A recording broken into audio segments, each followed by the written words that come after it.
Welcome, Tactical Technician Diagnation. Today's video, we're going to call it cranking pulse width. And it's been a cold, damp day here in California. It's about 4 o'clock in the afternoon. The sun will be going down shortly. This car's been sitting about 5 hours now. We're basically going to look at 4 of the fuel injectors. Channel A is on injector 1, blue. Channel red 2 is on injector 2, 3 green, and 4 yellow, or actually sort of mustard colored. But nonetheless, we're going to get in the car. The car is going to start, and we're going to see the length of the cranking pulse width, because that's a real important thing to look at when we're dealing with performance issues, in particular no starts or hard starting, because that's contingent upon, a lot of times, upon temperature.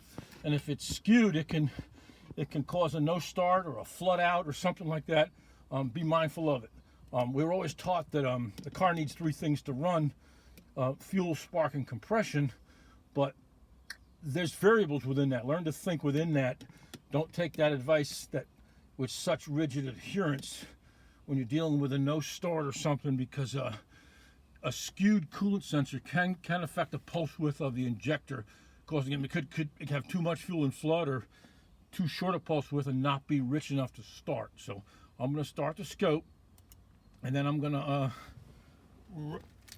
we're going to analyze the cranking into running. Let me just get the scope right across the screen so we got a lot of real estate. There we go. Okay, we'll stop the car, and we're going to kind of analyze the cranking pulse width. This is a cold start. I will do another part 2 with a warm vehicle, a vehicle at operating temperature, and we'll take a look at the difference. So we have our 4 injectors, and initially it looks like we're not sequential, which is understandable.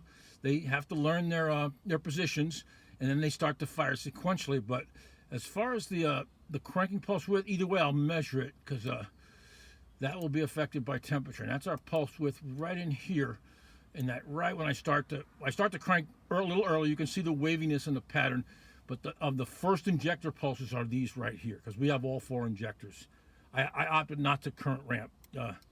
So let's see how long we are here, and then we'll kind of go down and measure our other parts. So we're right here. We are. Wow, that's 30. That got 35.35 milliseconds. That's pretty long. I had a car back east. It was a Dodge van. It was about fall in like October. I was looking at this car.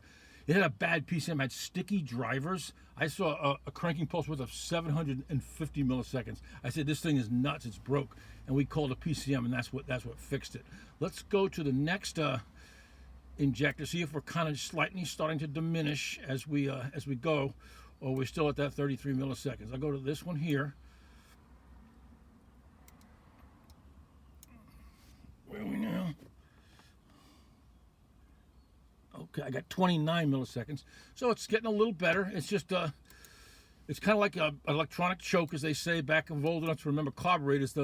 We had a choke that helped us start a car, a cold car, and we're still in the cranking here. You can see the roughness over here of our feed, of our actually voltage. We're probably in the cranking voltage, and I'll make sure that we're at about 1243. We're starting to climb right here. We're starting to run here. We're lower, which we're about 1022. That is a true cranking voltage. Let me take a look at a few more as we got on, and then we'll take one running to see how we start to narrow in on a normal pulse width. So this one here, oh, that does happen. That does happen to other guys that use the PICO. I wonder if I'm the only one. Man. Okay.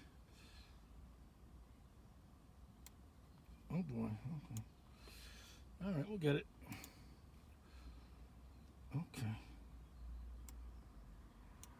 Okay, we'll get it. We're not going to stop this video. We got to just make it work.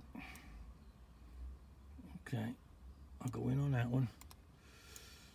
Okay, now we're getting narrower. Okay, we're about 13 milliseconds, and then we're going to start running, and then we're going to look at what we are as we start to run on the combustion process. We're running on the fuel, the spark, and the compression.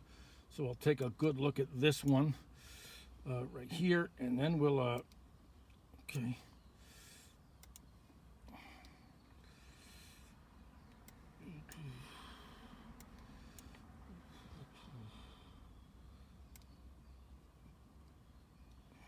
here and here. That's about 5.9 milliseconds. I know a good warm idle is about 3 and change on this Honda, but nonetheless, cranking pulse width, you want to establish a database. It wouldn't hurt if you can get known good cars, and also you have to document the temperature. That's the biggest variable, is the temperature. But right here, we're running here, and I'm not going to take any more measurements, but we got the idea. This cranking pulse width. This is a short video, but be mindful. This is pretty cold for my area. You know, I come from the Northeast, so I've had some 0 degrees. I would love to do a 0 degree cranking pulse width, but maybe I should be careful what I wish for. But nonetheless, you get the idea. It's about temperature is the biggest variable when we talk about cranking pulse width. And I'll come back with a part 2 on a hot car, right off the right at operating temperature, and we'll see the difference. But you know, as our widest was about 35 milliseconds on this video for the initial crank. But anyway, thanks a lot for watching.